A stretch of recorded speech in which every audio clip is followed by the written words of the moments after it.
You know what, Sam? What?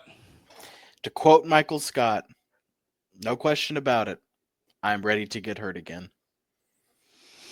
Well, at least we won game 4.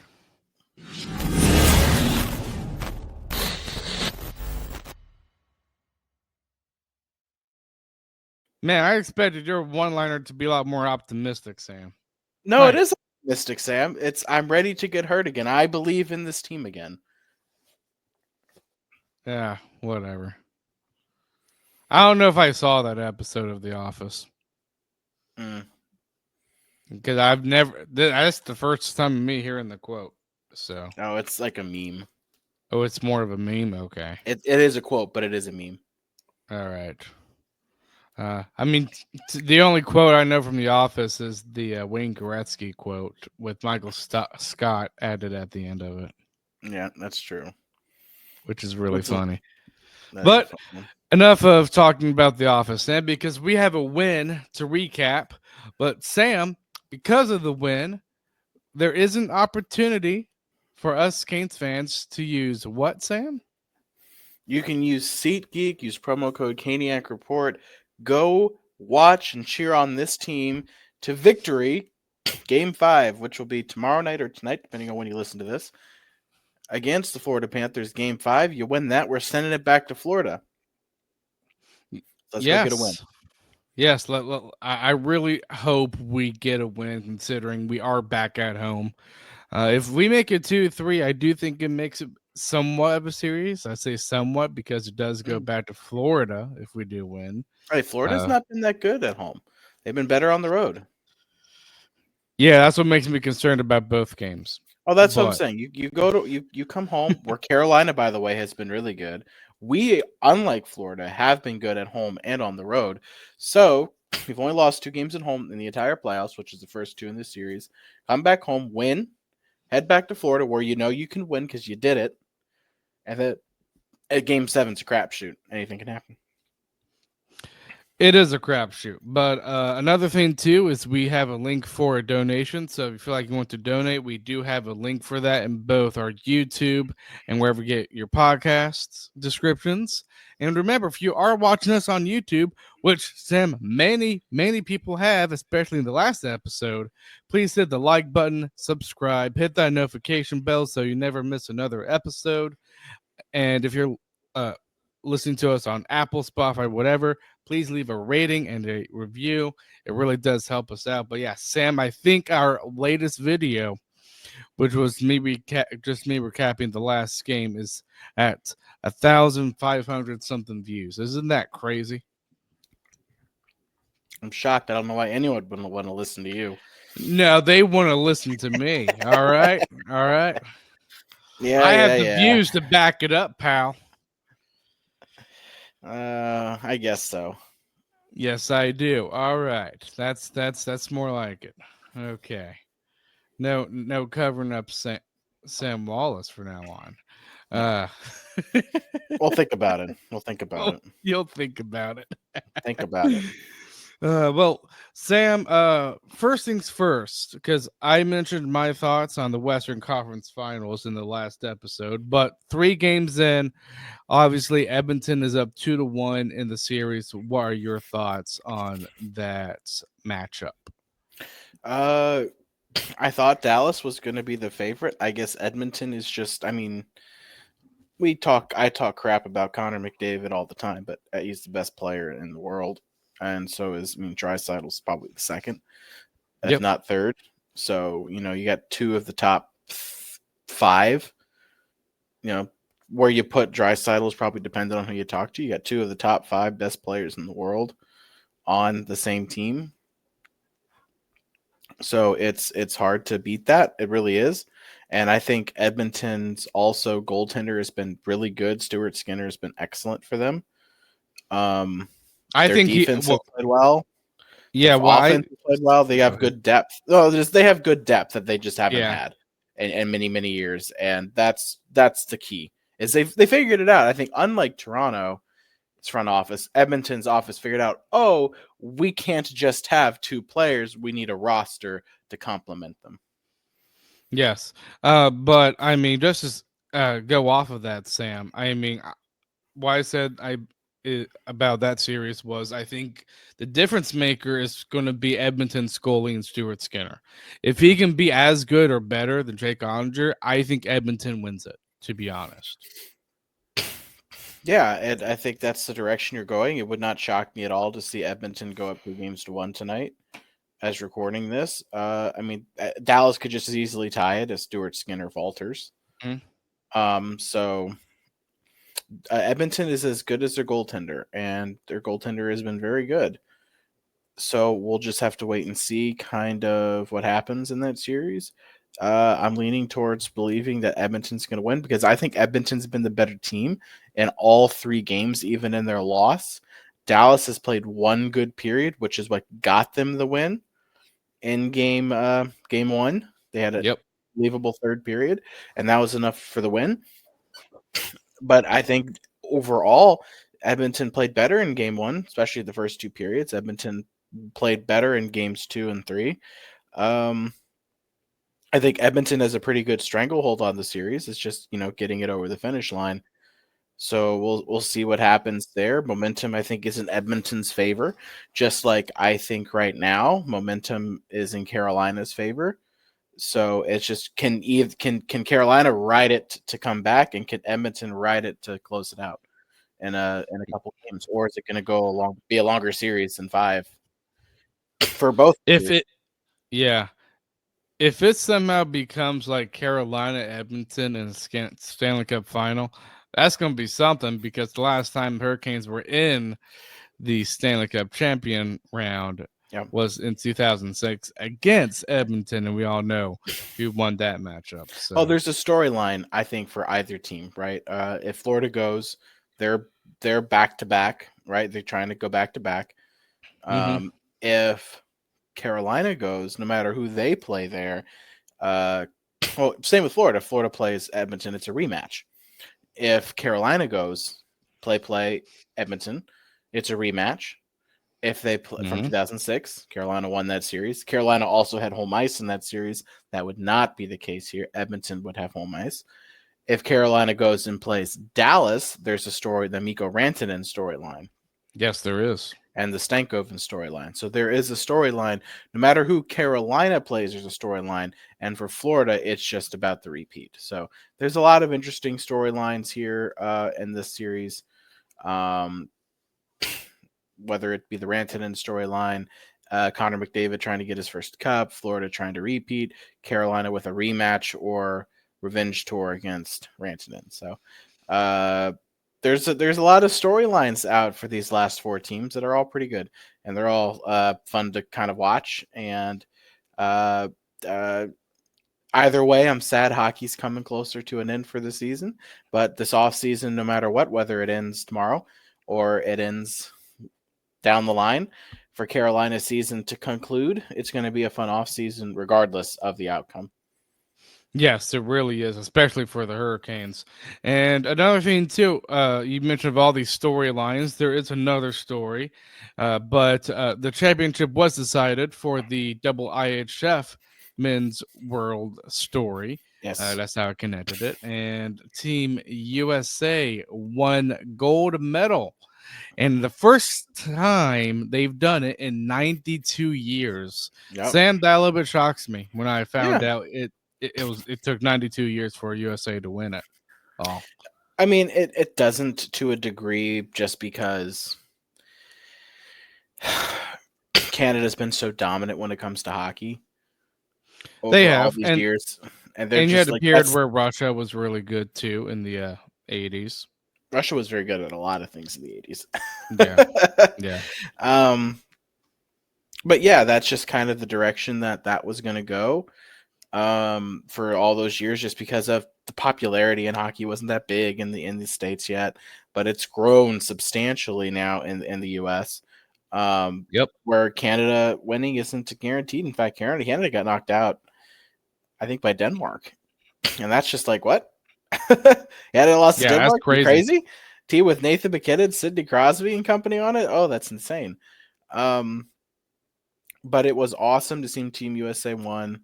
I think it's good for the game. It's good for the sport. It's good for young American hockey players. I mean, just the Olympics next year are going to be awesome.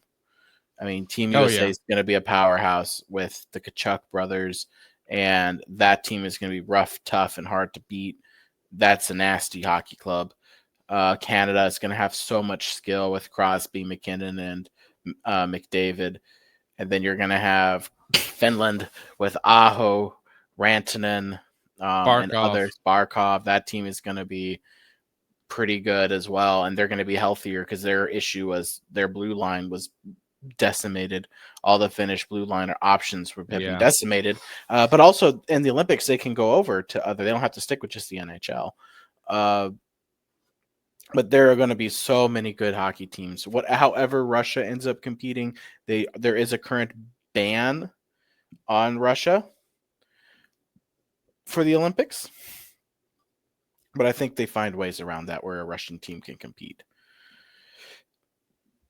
It's yeah. some weird, wonky way that they've done it before, or they don't technically play under the Russian flag or something like that. I don't remember, but I don't know anything about that either, and to be honest, I haven't really followed the double IHL stuff a lot because I mean, obviously oh, this would be Carolina's been in the for playoffs. this would be for the Olympics next year. The IIHF is like that prelude to the Olympics, which is next year. So what's really been Hmm. great is we got the four nations. So we saw some, a little bit of a, a A look, preview. It's more of a preview, yeah, I thought. a preview into the Olympics, and then you get this, which is another preview into the Olympics, and everything you see, it's just like the Olympics are going to be awesome. Oh yeah, I expect it to be awesome. But Sam, let's go ahead and talk about the Hurricanes Panthers series. There's actually one piece of news, and I'm really just gonna say this because there's not much to say about it. But an hour ago, the Hurricanes signed a goalie prospect in Nikita Quap. He's a draft Really? pick in the 6th round pick. Or We yeah, he signed was a Klopp? 6th round pick in 2021. Yeah, That's hysterical. I only know him because of the game, the video games. I really? always, That's yeah, funny. I've always noticed his name because it was interesting. But that's funny. Okay, okay. Yeah, I signed him And to a 2-year deal. He's not going to make the NHL, but I mean, he'll probably play in the AHL as a serviceable goalie. That's how much I kind of see him as. But they did sign him, so there's that. But Sam, there are a few key injuries I want to talk about heading into Game 4. We knew Chatfield and Walker; they're both were going to yeah, be out, so that means Morrow, Nikishin, they're in. And on the Florida side, I mean, they're a little bit banged up too. You had yeah, AJ Greer yep, out, Sam Reinhart, a huge piece for them, out, massive. Yep. and Miko Nikola, who I think has kind of been their best defenseman. I think And he's been their best this, player. yeah, could be Him the and best player. Bobrovsky. I think it's him and Bobrovsky because Carolina has had moments in this series where they could have taken leads and scored goals, and Bobrovsky and Mikola have been the deciding factor in why that just hasn't been the case. I, I I'm not discounting Florida's offense because they've scored a lot of goals, but I just don't know if that's as much Florida as it is our breakdowns, and I I think our think it's goaltending both. wasn't I, great. I I mean, it think wasn't it's both. bad, but it wasn't great. Yeah, I think well, we've had I chances. mean, The fact that we did what we did and we're about to talk about what we did is agitating knowing where we are in the series right now. I think that's like the point. yeah, well, I mean, you look at Florida's offense too. Like, you look at all the goals being scored by Florida, they're not being scored by one person mainly. It's been by committee for Florida. Barkov scored a couple. You had uh, a couple other players for Florida that scored a couple. I'm going to look at the other games here because I know Barkov in game 3, he had like 2 goals. But I mean, the other games, I mean, you had Forsling, Kachuk, Bennett, Bennett again. So, I mean, Yeah. offense for Florida has been more of a team effort type of thing. It's not like one They're player also is. getting I mean, they're also gone. getting it from their top 6, where Carolina Yeah, has not been able to get what they need from their top 6, I think. no. But Sam, let's go ahead, go to a sponsor, then we'll recap game number 4. The fastest game on ice just hits another gear. Welcome to the Stanley Cup playoffs, where legends are made and every shift could turn the tide. And now with DraftKings Sportsbook, an official sports betting partner of the NHL, you can take every slap shot, breakaway, and overtime thriller to the next level. New to betting on the Stanley Cup playoffs? You're in for an exciting time. Getting started is a breeze. Fire up the DraftKings Sportsbook app, pick your team to win, lock in your wager, and you're off to the races. It's fast, simple, and puts you right in the middle of the action. Here's the kicker. New customers who bet just $5 will score $300 in bonus bets if their wager hits. That's right. Turn $5 into a playoff payout. Download the DraftKings Sportsbook app now and use promo code THPN.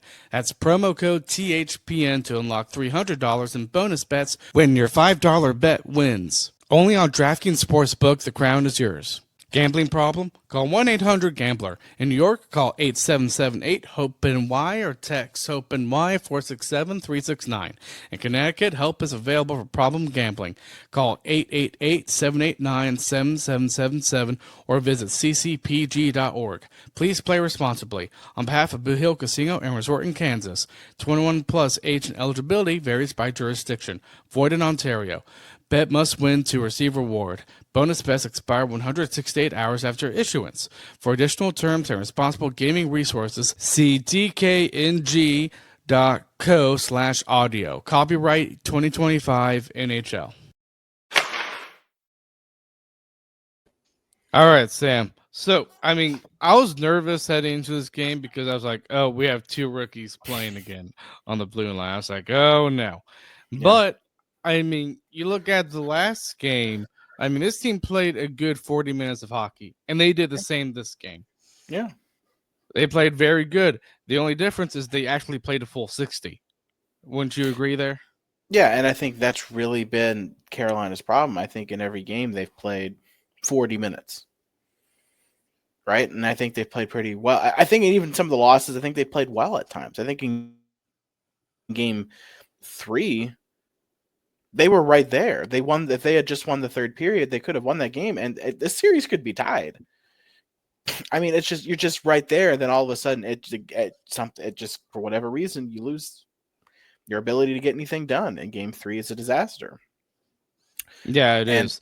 I just don't understand. But then you look at tonight or last night, and you played Florida, and you played 60 minutes, and it's like this team can do it. They can beat Florida. It's not impossible. No, it really isn't impossible. And I mean, there were no goals in the first period, but Sam, in the second period, you had because Florida, they were on a line change in the midst of a line change, and Nikishin saw that, and he passed the puck. This is an elite pass from Nikishin, who I thought Nikishin had his best game in game 4. He passes it to Stankoven. He was kind of all alone. I say sort of all alone because, I mean, there was a Florida player within his perimeter, but he was able to go top shelf on Bobrovsky. And boy, that is how you shoot. Like Aho's fetch and Yeah. Jarvis take notes on Stankoven's shot. That is how you beat Bobrovsky, by elevating the puck. This is what's really funny is the first line so reluctant to shoot. Svechnikov Yes. passed up an empty net, passed it to Aho to put it in the net, and I was I know, like, that tipped me off. "Well, that agitated me because I was like, oh, I swear to God, if you miss this, just put it in the net, dude. We don't need to play hot potato with an empty net." But it was just like, oh my God. But Stanko, I mean, what was more impressive than the goal was the pass from Alexander yeah. Nikishin. I mean, look, Alexander Nikishin has just gotten better and gotten better and gotten better and gotten better every game. I mean, like he's just been so good. Every time he's been on the ice, he's looked better. Every time he's being given more trust by the head coach. I He was don't on the blame him. penalty kill this game. He wasn't at the penalty points. kill. He took a penalty in this game, which, by the way, was the right penalty to take. Yes. There are such thing as good penalties. That was one. He got back and he took, he did what he had to do as well. So that was the right call, or that was the right penalty. It was a penalty, and that was the right thing for him to do. I mean, I think this game is a testament to what the fans were saying, is that Nikisha needed to play and needed to continue to play. Is that a difference in the series? I don't think so. No, it's not. You don't know. You really don't know. Maybe in game 1, where Mora was really, really bad, maybe there's a difference there. Maybe that game's closer. Maybe Carolina wins. I think there were 2, maybe 3 goals that you could point tomorrow and be like, ooh, that's rough. But again, you Yeah. don't know. Does Nikishin make the same mistakes? Probably not. But again, you don't know. Is this a regret from Rod? I think it's possible. If so, it would just I be think it is. I think it would be his second regret in as many years. I think last year he probably regrets playing Freddie Anderson too much. I think this year he probably regrets not playing Nikishin sooner. But you learn, and hopefully you learn anyway. I didn't get to talk last game with you because I was out of town, but I liked the decision to play Kochetkov, by the way. I I thought that did was too. the right call, and I think Anderson needed the day off. Proved it. Came out and got a shutout in game 4, which was excellent. Freddie was excellent, by the way, just unbelievable in this game.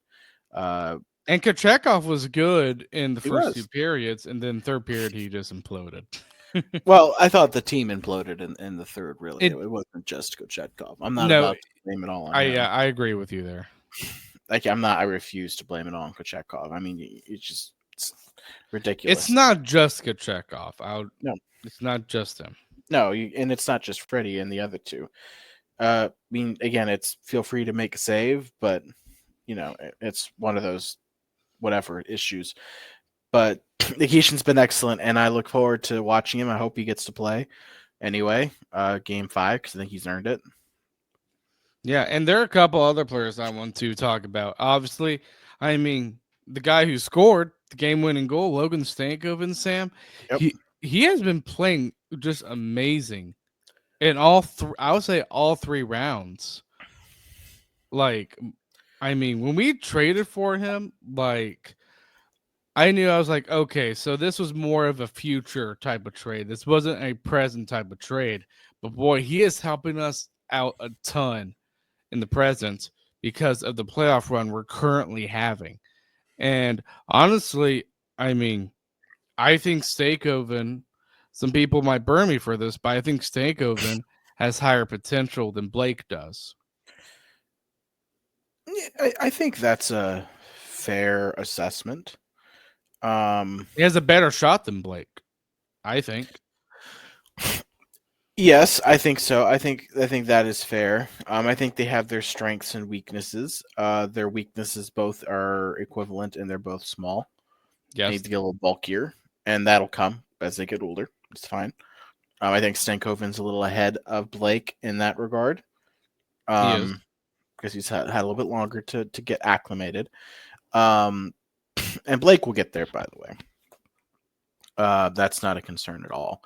I think if both these guys have one more year under their belt and we're in this situation, we're probably looking at different games from both of them. Even better from Stankoven and even better from Blake. It just helps them. Like next year, this time they'll be bigger, stronger players with experience under their belt. But I agree. I think Stankoven's potential is better. My only complaint about either of these guys, again, is just they're small. And if it meant getting a top 6 guy who's a little bit bigger, I'm not opposed to that if you move one of them. Again, I'm not saying, oh, I don't like Stankoven. Oh, I don't like Blake. It's just when you look at this rosters, how they're built, Nikishin filled a massive need, which was a bigger dude who could hit and would take anything and can dish it out. And when you look at Stankoven and Blank, you have 2 really Stankoven, Blank, Jarvis. You got, and even Aho to a degree. You have 4 guys who aren't really known for that style of game, and the guys that are like Stankoven and Jarvis who will go out and kind of hit you. They're small. So it's like, and Blake doesn't really known. I don't really view Blake as a physical player. Um, so it's like if you move Blake or Stankoven, who by the way are having good playoffs. Blake is having a good playoff. He's getting points. If you fill that need again, and we use the example in our group chat all the time, and I've been saying it for a while. If Tage Thompson's available, I'm willing to have that conversation. If it means I'm bringing Tage Thompson here, if Stankoven or Blake are in that deal going the other way, I'm willing to talk because that gives you a huge second line center who can score 40 or 50 goals in the season. Yeah, definitely. I'd probably be more willing to trade Blake if I give my opinion, but I mean, That would both be have my been playing. preference too. Yeah, and I would say with Blake, I would say his strength that Stankoven probably needs to work on maybe just a little bit is his stick handling ability. Like Blake can really handle the puck very, very good. And what's interesting, Sam, I talked to someone at work today about Stankoven, Yeah. and this person said, he reminds me a lot of kind of, I mean, obviously we're versing against him, but he said he reminds me a little bit of Brad Marchand because he Mm. does have a bit of a pest to his game. Yeah, I think that's a fair assessment. And I agree, by the way, if I'm moving one of them, my preference is Blake. It's not because I think Blake is any better or worse than Stankoven. I think if you take a look at where they're going to end up as players, Stankoven's probably up here and Blake is just below him. So if I could move on from Blake, again, I don't want to, but if Tage Thompson's coming this way, which fills that desperate need of a second line center as well as some size, because then you can have Svetch on that first line, gives you some size. Tage Thompson's your size on your second line. You got Jordan Stahl on your fourth line with size, with Carrier who's gritty, and then you got Stankoven who's willing to play. He plays a little bit bigger than he is, He and you does. love that. And you love that. You want these guys to play bigger than they are. All of them. Jarvis does all the time, and you love seeing that. So that's the preference there, and I think you saw Stankoven last night play bigger than his size. And he clearly's got the skill level there. And I do think, again, I'm not advocating to trade Stankoven, by the way. I'm just saying, if it makes sense, I'm always willing to talk.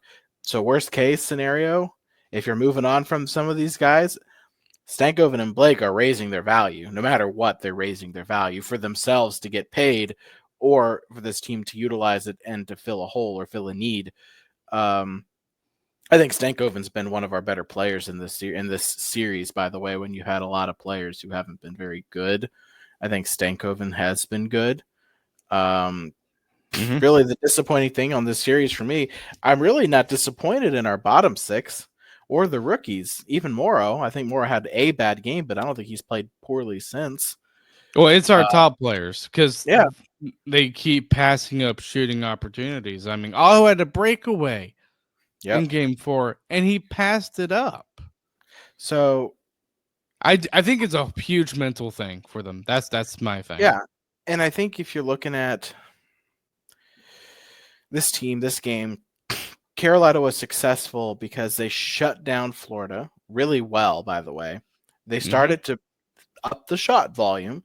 So what I want to see in game 5 is where you have the matchups. I want to see the Stall. I want to see the Aho line getting their chances, shooting the puck. Keep them away from the Bennett line. That's my yeah, thing. absolutely. Keep them away from Bennett. Keep them away from the Bennett line. Let them go out, do their thing, play their game. Because I think if Carolina can score 3 goals, I think they win the game. I know you're like, oh, well, Florida's scoring 5 or 6. Yeah, but they also score first, and then this team just can't figure it out because Florida shuts it down. Carolina scores first, they win the game. And Well, I believe that. I do too, because if you notice what's similar to all 4 of these games is whoever gets the first goal has won the game. Yep. So it's very important to get the lead. That's a bit of advice if I were to give some advice to the Hurricanes for tomorrow night's game is score first. And also try to bury your opportunities. Like, Yeah. I mean, Adam Gold presented a great example, and I agree with this because I remember seeing the shot from Svetch. But man, if you can shoot the puck, I mean, you could create 2 or 3 opportunities just from shooting the puck, and that's what happened there. So, And also, I'll say this: gosh, Svetch one time shot the puck, created a whole slew of opportunities. I think we ended up drawing a that's penalty. what I'm talking about there. And then you go back and look, Svetch passed up a shooting opportunity. It was a 2-on-1, him and Robinson, and it didn't turn into anything. I'm sorry, Svetch. If you look across, like, oh, that's Eric Robinson. I'm shooting the damn puck. Yes, I yes, mean, nothing against Robinson. You're the better player. You are the shooter. Shoot the puck. That is your job. You are the goal scorer on this team. You lead this team in goals. Shoot. You have an opportunity. You have a lane to the net. Shoot the puck. It won't hurt you. yeah. But regardless of them not shooting the puck, I thought like 5-on-5, I thought they were really good. Penalty kill was excellent against this team. You need to work on that power play, but I think as long as you don't lose special teams, I think you have a chance to win. Yeah. Sam, since we won this game, 3 stars. What would your 3 Well, stars be? I think, well, the guy we didn't talk about. Oh, Slavin, I'm guessing. Yeah, so the guy we didn't talk about, who I think is the biggest reason why we really won this game, Jacob Slavin. Yep. Mm-hmm. And I'll kind of do what Adam does, which is the player of the game thing, kind of your set, your 4th star, Brent Burns. Those two guys played a lot of ice time tonight. I think Slavin's final count was like 30 minutes. He basically played half the game, which is just insane to think about. And I'm going to give both of them props because that line, and again, you shut out Florida. You got to give props to your top 2 defensemen, which is Slavin and Burns. They played the most minutes, I believe. 28 minutes for Slavin. Yep. So you got to give props to Burns for that, who's his defensive partner. So Jacob Slavin is my 1st star. 2nd star, Freddie Anderson. And just because it was his first NHL point, it's a heck of a pass. You don't have the goal without the pass. Alexander Nikishin's my 3rd star. I thought he was really good tonight as well, even other than that. Came back, prevented a scoring chance. He did draw a penalty. Again, there's nothing. I'm not putting Stankoven down. I'm just saying you don't have Stankoven doesn't score if you don't have that unrealistically good pass from Nikishin. And then I'm just looking at the game as a whole. I thought Nikishin was excellent. Yeah, I completely agree there. But I will say this: my 3rd star is Logan Stankoven. I think the pass is excellent, and I mean, I partially agree with you, but that pass means nothing if Stankoven doesn't score. So Sure. Stankoven scores there.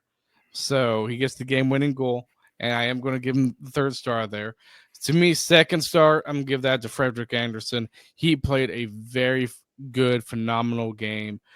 I would say out of all the games, I thought this was the game where he was probably least challenged. Yeah. But I sure. think that just showed how good the team was in front of him. Yes. But regardless, when he was tested and needed, he came up with the saves. And that's the biggest thing with Anderson. And number 1, the guy who got 4 blocked shots. 4. Jacob Slavin. Yeah, and that's why I'm wearing his jersey. Slavin was excellent. Slavin was excellent. It was 4 nations, Slavin. Yeah, pretty much. Yep. Well, Sam, what's your prediction for tomorrow night's game? I think Carolina's going to ride this momentum. They're going to win 4-2. 4-2. The big guys are going to show up tomorrow. I'm gonna say Hurricanes win 3-2 for 2 reasons. 1, I'm going with my heart. 2nd, this is a Hurricanes podcast, so it's not like I'm gonna say the other team wins when this is a Hurricanes podcast. So, Sam, you ready for Game 5? And we finally won. The narrative is broken, Sam. Sam, Narrative. I'm the so narrative is happy. broken. The final score: Carolina Hurricanes 3, Florida Panthers no score. We will see you guys after game number 5.